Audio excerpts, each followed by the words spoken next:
Hi guys, welcome to this session on break-even analysis.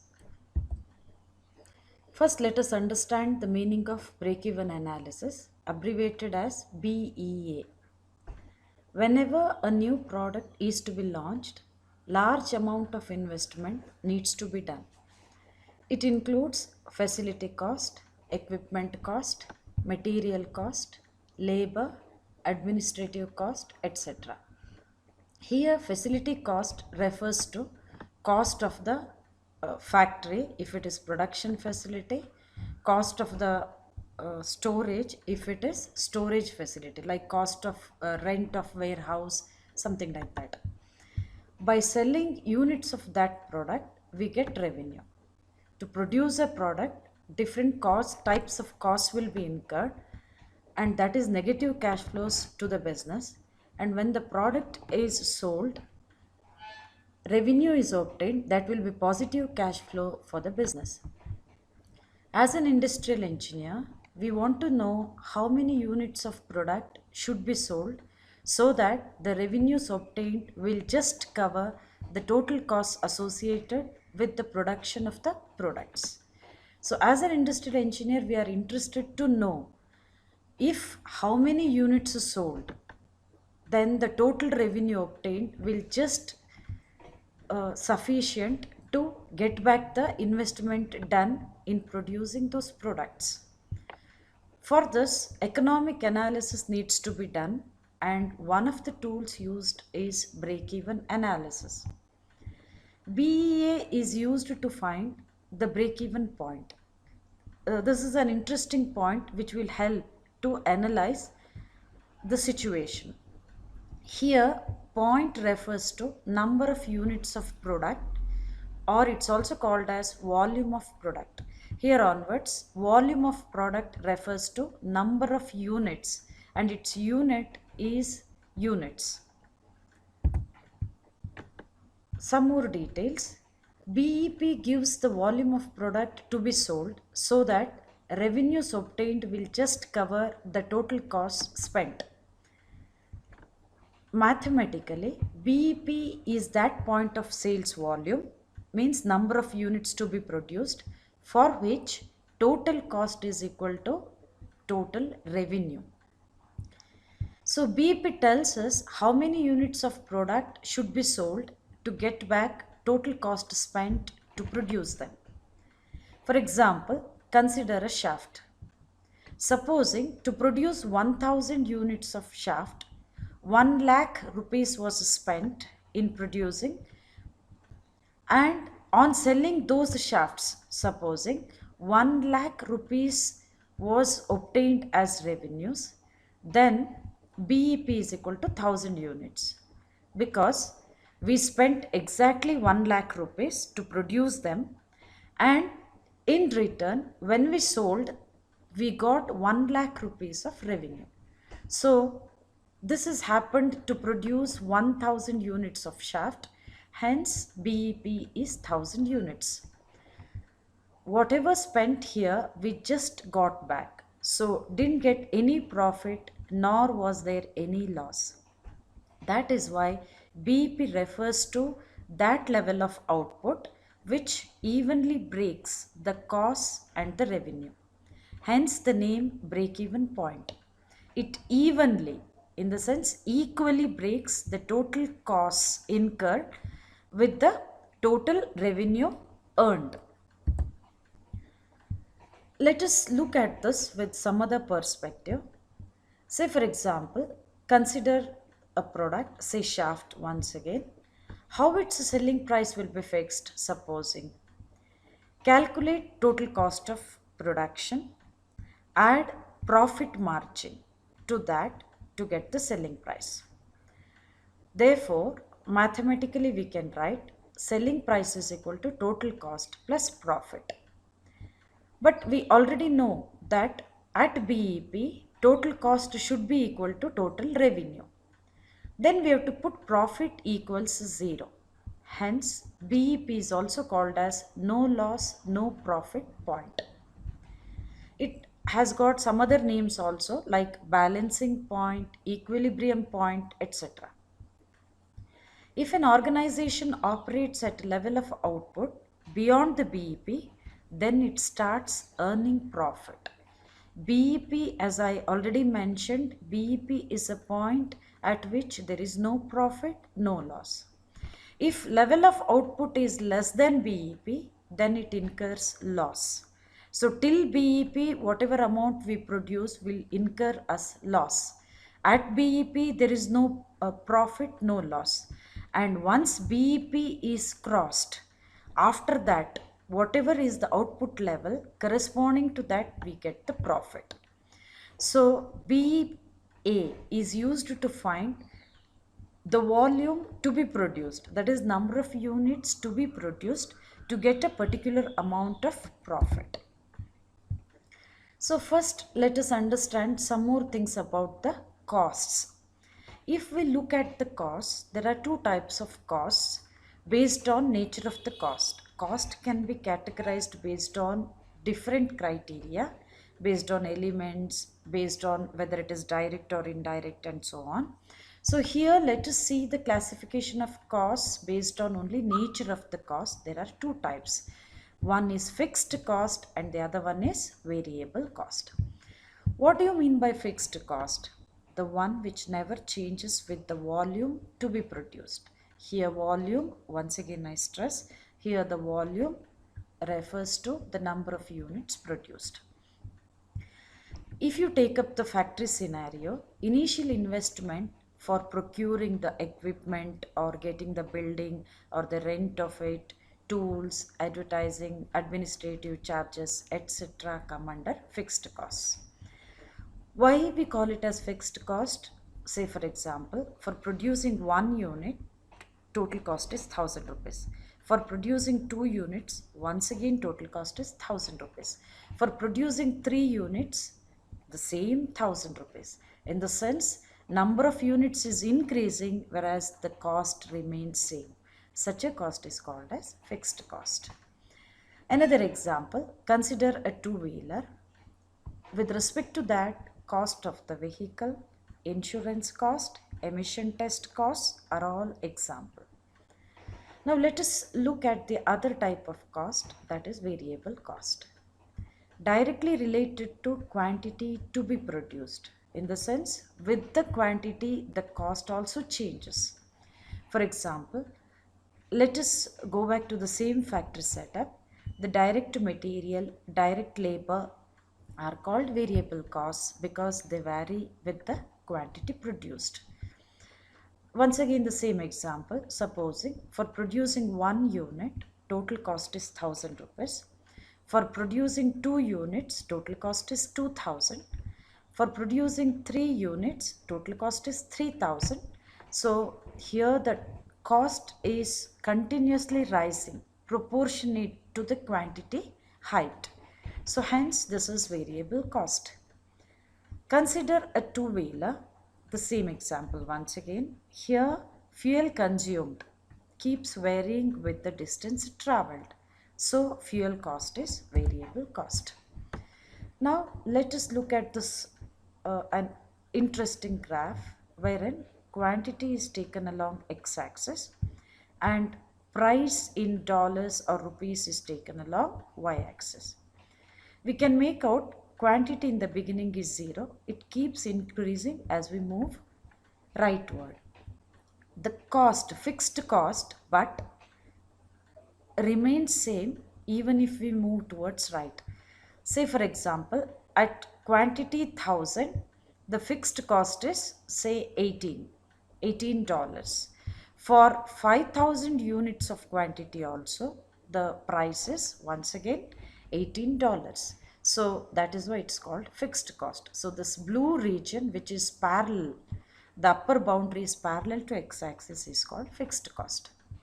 Coming to variable cost has got zero value when the quantity is 0, but it will be somewhere around 35. 35 minus 18 will be the variable cost for quantity of 5200.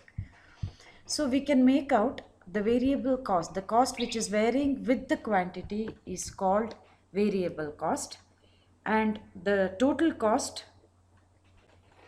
is the summation of fixed cost and variable cost. Say for example, supposing if we consider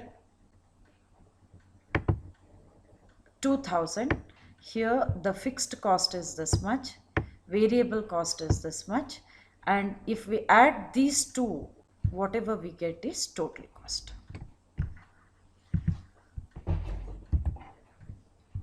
Now let us see this break-even chart. This slide has got two. First let us look at this.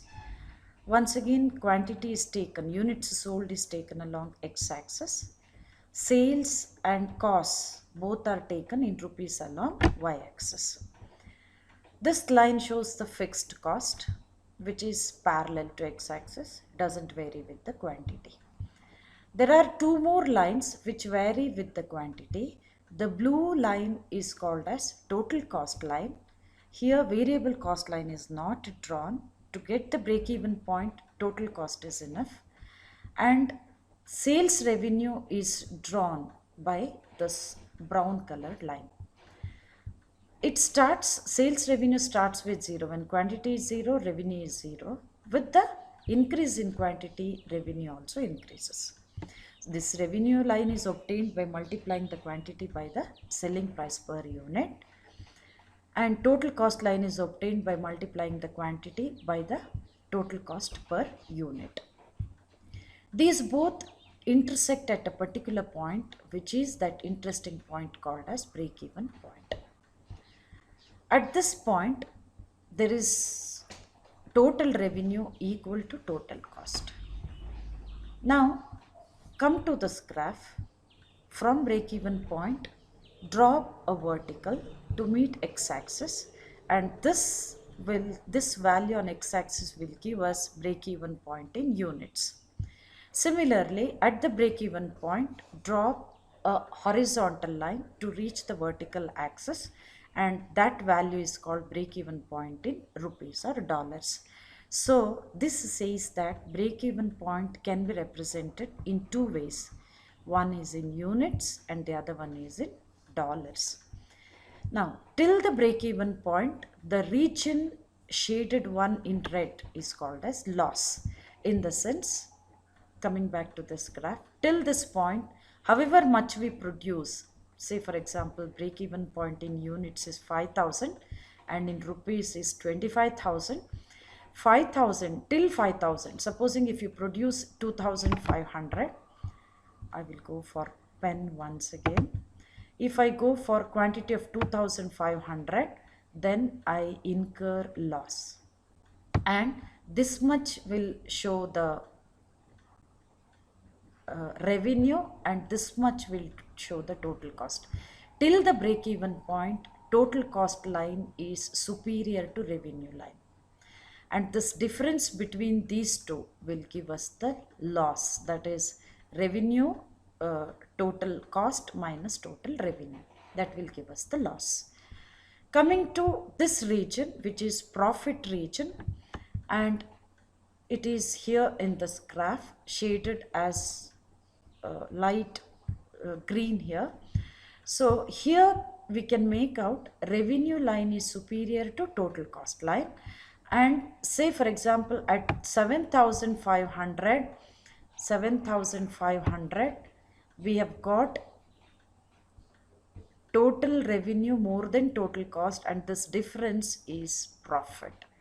Whereas at 5,000 there is no profit or loss region, hence it is break-even point. This is another way of drawing the break-even point, and here additionally margin of safety is shown. Margin of safety is the current sales or actual sales minus BEP. BEP stands for break-even point here. Both can be represented either in number or in rupees. Say for example, here break-even point is 3,000. Say supposing actual sales is 5,000, then margin of safety equals 5,000 minus 3,000 equals 2,000 in number.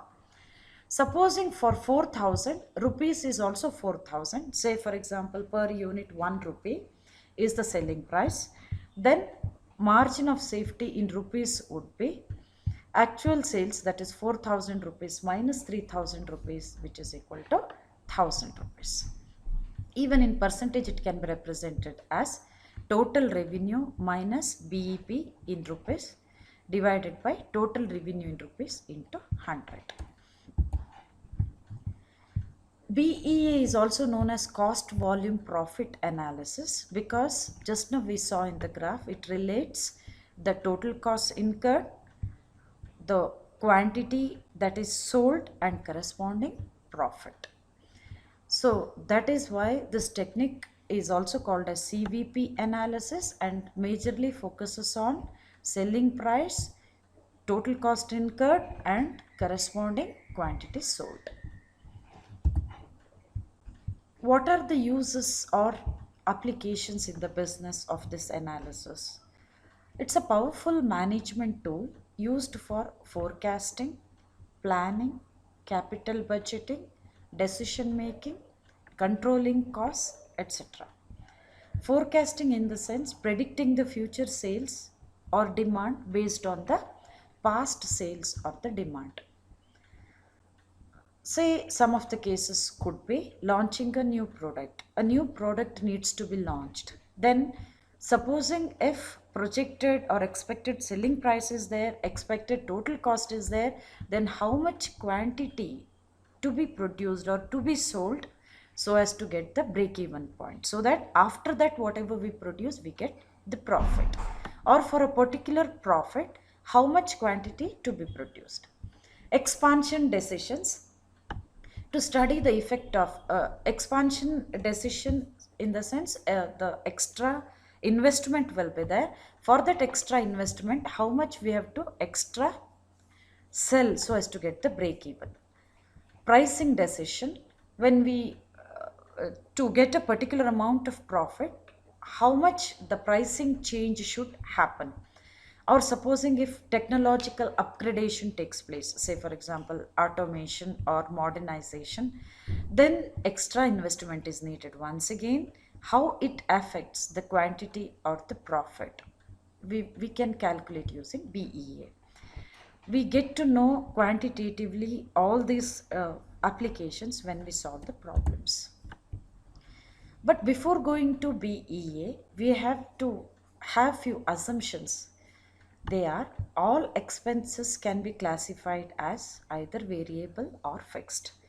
But in reality, there are other types of costs also called semi-variable costs, which will not vary proportionately with the quantity. For example, to produce 1 unit, it is 1,000 units, 1,000 rupees needed. To produce 2 units, it is not 2,000 rupees needed, it is 1,500 rupees needed. So it is neither fixed nor completely variable. Such costs are called semi-variable. But here we are assuming that there are only two types of costs, fixed and variable. All sales quantity increases, cost and revenue also increases as sales quantity increases, both costs incurred and revenue earned also increase linearly. For a given scenario, sales price, unit variable cost, total fixed expenses will not vary for a given range of output. Guys, don't say total variable cost, you say unit variable cost, because variable cost, the name itself says it varies. Next, volume is the only cost driver. Volume here refers to quantity, number of units. It is the only cost driver. Means it is the only one which varies the cost. Once again, in reality, there are many more other factors which vary the cost. But here we assume that only quantity will vary. So let us see few of the formulae, and before that, what are the symbols we used in these formulae. For fixed cost, I have used two symbols, F and FC. For variable cost, I have used VC. For profit, I have used P. For total cost, TC. Yes, total sales, all these things are expressed in rupees. Q, quantity, so in number. So we will see the formula. I already told you total cost has got two components, fixed cost and variable cost. Total cost is given by F plus variable cost can also be written as this represents the total variable cost. So variable cost per unit into quantity will give us the total variable cost. So total sales is equal to whenever per unit is needed, I mention very clearly per unit. Otherwise, it's understood total. For example, difference between VC and VC per unit. VC refers to total variable cost. VC per unit refers to for 1 unit variable cost. So S is total sales is equal to total cost plus profit, which is equal to TC means F plus VC plus P. In place of TC, we can write F plus VC from here. Now, I'll keep P at one place. All remaining I'll take to the left. So S minus, when I take to the left, they become negative. I'll take P to the left because S and VC we have per unit cost also, whereas P and F I have totally. So P plus F, total profit plus total fixed cost equals total sales minus total variable cost. So P plus F, let us write total sales as sales per unit into quantity minus total variable cost as variable cost per unit into quantity. So we can make out Q is common in both the places. So I'll bring it out. So Q is equal to F plus P divided by S per unit minus VC per unit.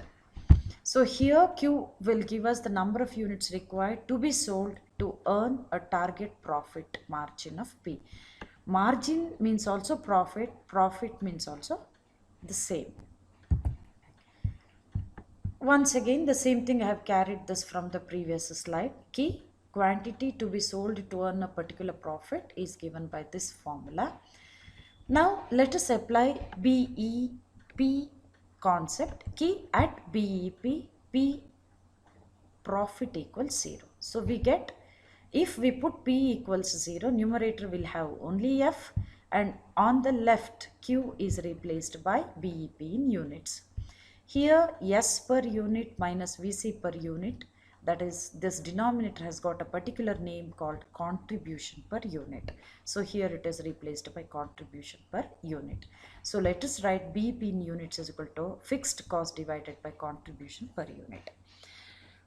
Why this is called contribution? Because this S per unit minus VC per unit, or total S minus total VC. If you take this in total, you take this also in total. If you take this in per unit, you take this also per unit.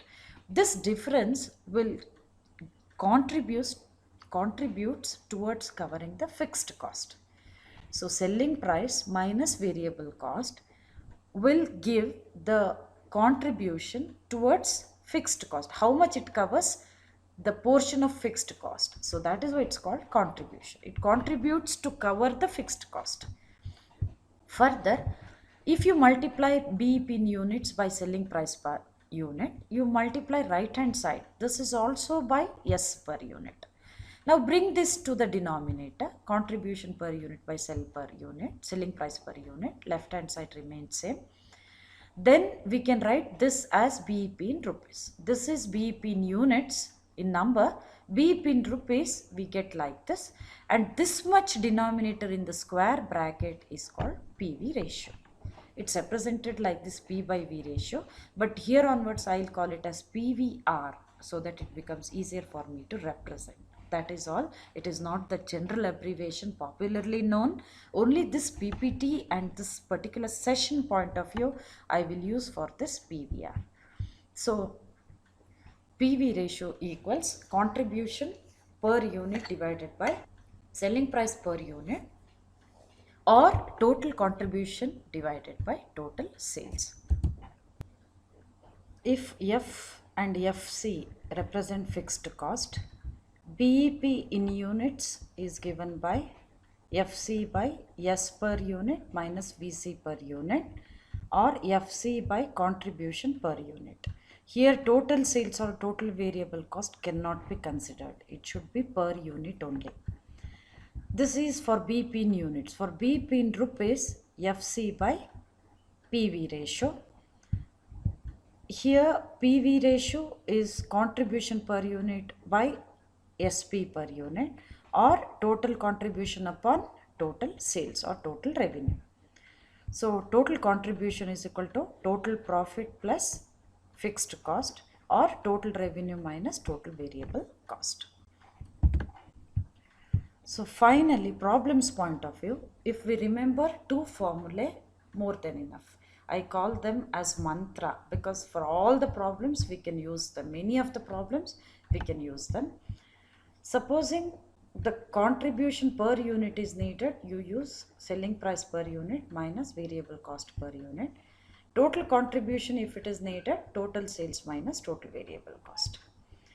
So once again, C represents contribution, F or FC fixed cost, VC variable cost, S sales in rupees, P is profit.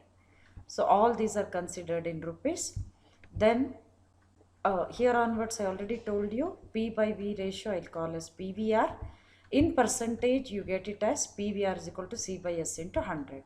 So if you remember this PVR is equal to C by S, it is a mantra to calculate either profit at a given sales or fixed cost or sales or BP sales or PVR. Next, BP in units supposing is needed. This formula fails, then we have to use FC by contribution per unit. How do we get contribution per unit? Selling price per unit minus variable cost per unit. In this, in formula number 1, C is actually equal to P plus F, where C is actually contribution, P plus F, or you can look at that as C is equal to S per unit minus VC per unit. If you consider total, then total sales minus total VC. So which one to use, whether this one to use or this one to use, you can use any one based on what type of data is given. Sometimes both type of data will be given in both the ways. Any one way which is easier to use, you can use. But if BP in sales, that means BP in amount is asked, strictly C is equal to F and S is equal to total sales. Why? S is F, C is equal to F because P should be put 0. Here when you put F profit equals 0, C is equal to F and S is equal to BP in sales. If you want this in percentage PVR, then multiply C by S by 100, where C is S minus VC. So S by S becomes 1, 1 minus VC by S into 100. This is the another way of looking at it. So supposing if you have total sales, then sales in units you can just get by dividing that by SP per unit, that is selling price per unit. Similarly, to get BP in units, if you have BP in sales, that is BP in amount, just divide that by selling price per unit. Margin of safety, just I want to remind that it is actual sales minus BP, either both in number or both in rupees. Similarly, margin of safety in percentage, last formula will give. Lastly, this slide shows a formula which is extensively used in BEP PV ratio calculations. Hence, I called this formula as mantra.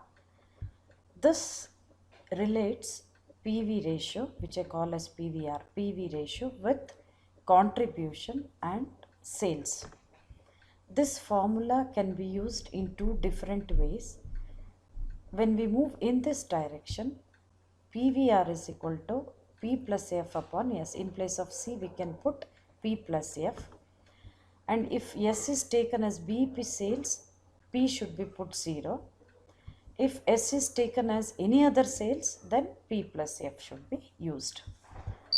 If in this direction we move, then C by S is taken as contribution per unit upon S, where contribution per unit is S per unit minus VC per unit upon S per unit, or in totality if you consider, it is total sales minus total variable cost divided by total sales.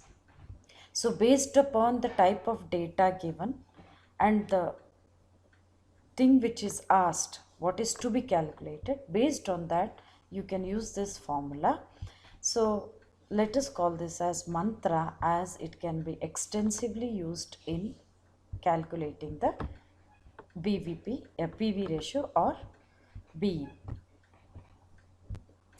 Thank you guys. I will end this session here.